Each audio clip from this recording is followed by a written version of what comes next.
بسم اللہ الرحمن الرحیم۔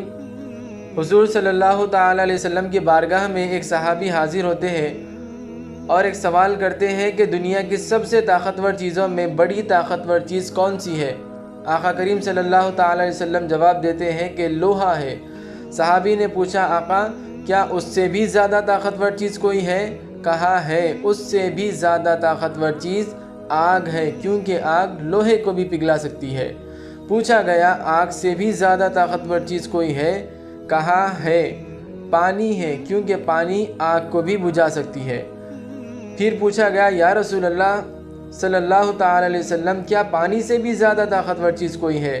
کہا ہاں، ہوا ہے، کیونکہ ہوا لوہا ہو یا پانی ہو یا آگ ہو، سب کو اڑا لے جاتی ہے۔ پھر پوچھنے والے نے پوچھا، کیا ہوا سے بھی زیادہ طاقت کوئی چیز میں ہے؟ آقا کریم صلی اللہ تعالیٰ علیہ وسلم نے فرمایا، ہاں ہے، اس سے بھی زیادہ طاقت ایک چیز میں ہے، پھر اس سے زیادہ طاقت کسی میں نہیں۔ فرمایا، اس ہاتھ میں اس سے بھی زیادہ طاقت ہے جو اللہ کی راہ میں عطا کیا تو دوسرے ہاتھ کو خبر نہ ہو۔